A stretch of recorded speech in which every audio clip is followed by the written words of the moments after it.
मैं दीपक कुमार। संविधान की इस श्रृंखला में आप सभी का स्वागत करता हूं। देखिए,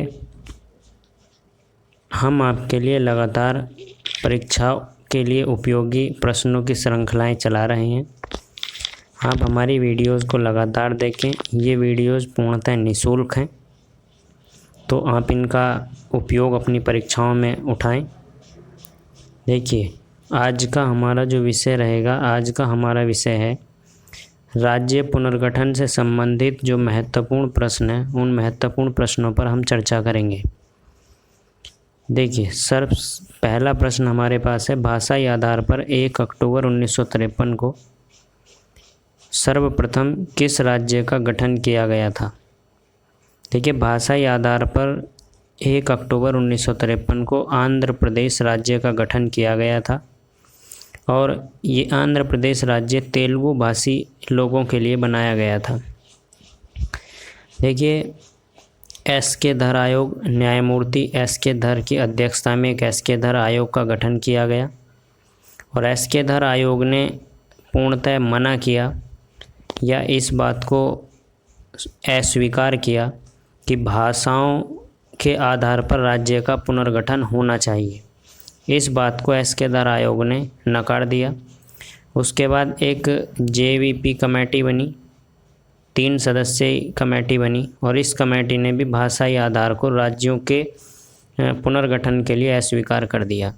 उसके बाद पोट्टी श्री रामल्लू नाम के एक व्यक्ति थे, पोट्टी श्री रामल्लू, और पोट्टी श्री रामल्लू ने 56 दिन तक अनशन किया और 56 दिन की मृत्यु के बाद 56 दिन की अनशन के बाद इनकी मृत्यु हो गई। और ये एक तेलुगु भाषी राज्य की डिमांड कर रहे थे, जिसके चलते अनशन में इनकी मृत्यु हुई।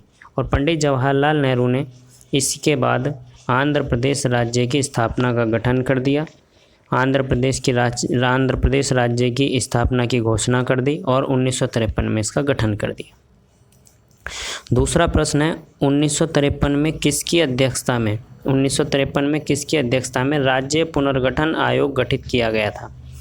देखिए, राज्य पुनर्गठन आयोग फजल अली की अध्यक्षता में गठित किया गया था। इस आयोग को 3 सदस्यीय आयोग बनाया गया था। एक सदस्य थे इसमें के.एम. पनिक्कर और दूसरे सदस्य थे एच.एन. कुंजरू। फजल अली, के.एम. पनिक्कर और एच.एन. कुंजरू, ये 3 सदस्यीय आयोग बनाया गया था और इस आयोग को राज्य पुनर्गठन आयोग कहा गया था। देखिए, राज्य पुनर्गठन अधिनियम 1956 के द्वारा कितने राज्यों और संघ शासित प्रदेशों का गठन किया गया था। देखिए, 1956 के राज्य पुनर्गठन अधिनियम के अंतर्गत 14 राज्य बनाए गए थे और 6 केंद्र शासित प्रदेश बनाए गए थे। और फजल अली आयोग ने जो अपनी रिपोर्ट दी थी, उस रिपोर्ट के आधार पर राज्य पुनर्गठन अधिनियम 1956 पारित किया गया था। और इसी के बाद 7वां संविधान संशोधन 1956 किया गया और 7वें संविधान में भारत में 14 राज्य और 6 केंद्र शासित प्रदेश बनाए गए। देखिए, इससे पहले मूल संविधान में राज्यों की 4 कैटेगरी बटी हुई थी, A, B, C, D, और उन कैटेगरियों को हटा करके 14 राज्य और 6 केंद्र शासित प्रदेश भारत में 1956 में बना दिए गए। समझौते के आधार पर अर्जित फ्रांसीसी उपनिवेश। देखिए, समझौते के आधार पर अर्जित फ्रांसीसी उपनिवेश जिसे 1962 में संघ शासित राज्य बनाया गया, वह क्षेत्र कौन सा था। देखिए, पौंडीचेरी जो था ये फ्रांसीसियों के अधीन था। 1962 में कराईकल, माहे और यनम तीनों और पौंडीचेरी, चारों क्षेत्रों को फ्रांसीसियों से समझौते के आधार पर लिया गया और उसके बाद पौंडीचेरी को एक संघ शासित प्रदेश का दर्जा दे दिया गया। भारत के राज्यों और उनके राज्य क्षेत्रों को भारतीय संविधान की कौन सी अनुसूची में विनिर्दिष्ट किया गया है। देखिए, भारतीय संविधान की पहली अनुसूची, प्रथम अनुसूची के अंतर्गत, भारतीय संविधान की प्रथम अनुसूची के अंतर्गत पहली शेड्यूल के अंतर्गत समस्त राज्य और उनके राज्य क्षेत्र को दिखाया गया है। भारत के राज्य क्षेत्र में कौन कौन से क्षेत्र आते हैं। देखिए, भारत के राज्य क्षेत्र के अंतर्गत कौन कौन से राज्य क्षेत्र आते हैं। देखिए, भारत के राज्य क्षेत्र के अंतर्गत 3 प्रकार के क्षेत्र आते हैं। एक तो वे क्षेत्र जो राज्यों के अधीन क्षेत्र होंगे, राज्यों के राज्य क्षेत्र, यानी कि जिनको हम सिंपल स्टेट कह सकते हैं। दूसरे संघ शासित प्रदेश, जिनको हम यूटी कह सकते हैं। और तीसरे जो हमारे पास हैं भारत द्वारा अर्जित राज्य क्षेत्र। देखिए, भारत युद्ध के द्वारा या संधि के द्वारा अगर किसी क्षेत्र को अर्जित करता है तो वह क्षेत्र भी भारतीय राज्य क्षेत्र का हिस्सा होगा। देखिए, किसी राज्य के क्षेत्र, नाम या सीमा में परिवर्तन करने वाला विधेयक किसकी सिफारिश पर संसद में प्रस्तुत किया जाता है। देखिए, जब किसी विधेयक ऐसा कोई विधेयक हो जो किसी राज्य के क्षेत्र, नाम या सीमा में परिवर्तन करने वाला विधेयक हो, तो सबसे पहले उसके लिए राष्ट्रपति से अनुमति ली जाएगी और राष्ट्रपति की अनुमति के बाद ही उसको संसद में पेश किया जाएगा। देखिए, इसके लिए अनुच्छेद 3 में प्रावधान है और अनुच्छेद में 3 में कहा गया है कि साधारण बहुमत से किसी राज्य का क्षेत्र, नाम या सीमाओं में परिवर्तन संसद के द्वारा किया जा सकता है।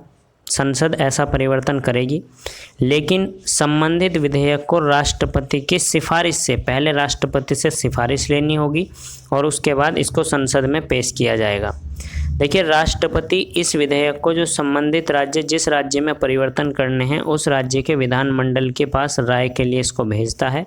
यहाँ दो बात हैं, अगर विधानमंडल अपनी राय देता है और उसकी राय मानने योग्य है तो राय को मान लिया जाता है, और अगर विधानमंडल अपनी राय नहीं देता, समय पर अपनी राय नहीं देता, तो उससे कोई प्रभाव नहीं पड़ता, बिल को फिर भी संसद में पेश किया जाएगा।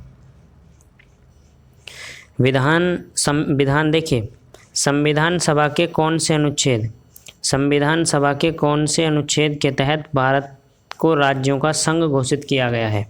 देखिए, भारतीय संविधान का अनुच्छेद 1 में कहा गया है भारत अर्थात इंडिया राज्यों का एक संघ है, यानी कि ये जो भारत है ये छोटे छोटे इसके अंतर्गत राज्य होंगे और एक ये राज्यों का संघ होगा, और किसी भी राज्य को इससे भारतीय संघ से अलग होने का अधिकार नहीं होगा, क्योंकि ये राज्य भारत में किसी समझौते के आधार पर नहीं मिलाए गए हैं। इसलिए किसी भी राज्य को भारतीय संघ से अलग होने का अधिकार कभी भी नहीं होगा। 9वां संविधान संशोधन के द्वारा भारत में कौन सा राज्य क्षेत्र पाकिस्तान को सौंप दिया गया था। देखिए, 9वां संविधान संशोधन करके बेरूबाड़ी जो राज्य क्षेत्र था, बेरूबाड़ी राज्य क्षेत्र, इस बेरूबाड़ी राज्य क्षेत्र को पाकिस्तान को सौंप दिया गया था। तमिल भाषियों के लिए एक अलग राज्य की मांग करते हुए आमरण अनशन के दौरान किसकी मृत्यु हो गई थी। पोट्टी श्री रामुलु। देखिए, 56 दिन का अनशन तमिल भाषी राज्यों के लिए ये आंदोलन कर रहे थे और आंदोलन करते हुए इनकी मृत्यु हो गई थी, और उसके बाद ही आंध्र प्रदेश के गठन के लिए पंडित जवाहरलाल नेहरू ने घोषणा की थी। देखिए, रियासतों से संबंधित विशेष प्रश्नों पर हम चर्चा करते हैं। देखिए, जब देश की स्वतंत्रता यानी कि आज़ादी के समय भारत में कुल 562 रियासतें थी। इनमें से 559 रियासतें स्वेच्छा से शामिल हो गई, भारत में शामिल हो गई, जिन्होंने अपने रक्षा के मामले, विदेश मामले और संचार की व्यवस्था से संबंधित मामले भारत को सौंप दिए और भारत में एक राज्य के तौर पर अपना विलय कर लिया। देखिए, 3 रियासतें ऐसी थी जिनके विलय में थोड़ी सी समस्याएं आई, और ये किन रियासतों के विलय में समस्या आई। देखिए, एक रियासत थी जूनागढ़, एक रियासत थी हैदराबाद और एक रियासत थी जम्मू कश्मीर। ये 3 रियासतें ऐसी थी जो भारतीय संघ में शामिल तो हुई, लेकिन बहुत जद्दोजहद के बाद ये शामिल हुई। देखिए, जूनागढ़ को जनमत संग्रह के द्वारा मिलाया गया, हैदराबाद को पुलिस बल के द्वारा मिलाया गया, पुलिस बल के द्वारा हैदराबाद रियासत को मिलाया गया। और देखिए, जम्मू कश्मीर को 26 अक्टूबर 1947 को जम्मू कश्मीर के महाराजा हरि सिंह, और जब महाराजा जम्मू कश्मीर पर आक्रमण हुआ पाकिस्तान का, तो पाकिस्तान के भय से आक्रांत होकर, यानी कि युद्ध जो आक्रमण हुआ, आक्रमण से भयभीत होकर जो महाराजा हरि सिंह थे, इन्होंने भारतीय संघ में जम्मू कश्मीर का विलय 26 अक्टूबर 1947 को कर दिया। देखिए, एक बटलर समिति बनी थी 1927 में, बटलर समिति 1927 में बनी थी, और बटलर समिति का उद्देश्य जो था भारत सरकार, देखिए, बटलर समिति 1927 में जो बनी थी, इसका उद्देश्य था भारत सरकार और जितनी देशी रियासतें थी उनके बीच संबंधों की जांच करना आर्थिक और वित्तीय स्थिति में सुधार से संबंधित सुझाव देना बटलर समिति का उद्देश्य था। प्रश्न ये बनता है कि बटलर समिति का उद्देश्य क्या था, बटलर समिति क्यों बनाई गई थी। देखिए, हैदराबाद के बारे में प्रश्न पढ़ते हैं। पहला तो यही है कि हैदराबाद का संविधान सभा में कोई प्रतिनिधित्व नहीं था। देखिए, 26 नवंबर 1947 को हैदराबाद रियासत तथा डोमिनियन ऑफ भारत या डोमिनियन ऑफ इंडिया, यानी कि जो ब्रिटिश भारत और हैदराबाद के मध्य एक समझौता हुआ था, और ये समझौता हैदराबाद के प्रधानमंत्री मीर लइक और लॉर्ड माउंटबेटन के मध्य हुआ था 1947 में। लेकिन इस समझौते का कोई आधार था नहीं, या इस समझौते का कोई व्यापक परिणाम मिला नहीं। देखिए, भारत के विभाजन के समय ब्रिटिश भारत का जो पंजाब था, पंजाब क्षेत्र, उस पंजाब क्षेत्र ने अपने आप को संयुक्त एवं स्वतंत्र अस्तित्व देने की योजना सामने रखी। उसने कहा कि हम जो है स्वतंत्र अस्तित्व अपना चाहते हैं, और उसके लिए उन्होंने पेप्सू संघ नाम का एक प्लान दिया। इसमें पूर्वी पंजाब, पटियाला और पहाड़ी क्षेत्र, इसी से बनता है पेप्सू संघ की बात कही, जो सरदार पटेल ने इसका विरोध किया, और उनके विरोध के बावजूद ये असफल हो गया। और असफल होने के बाद पेप्सू संघ जो था, इसका जो विघटन हो गया, यानी कि विघटन का क्या, ये पूर्ण नहीं हो पाया। धन्यवाद। आज की क्लास यहीं तक।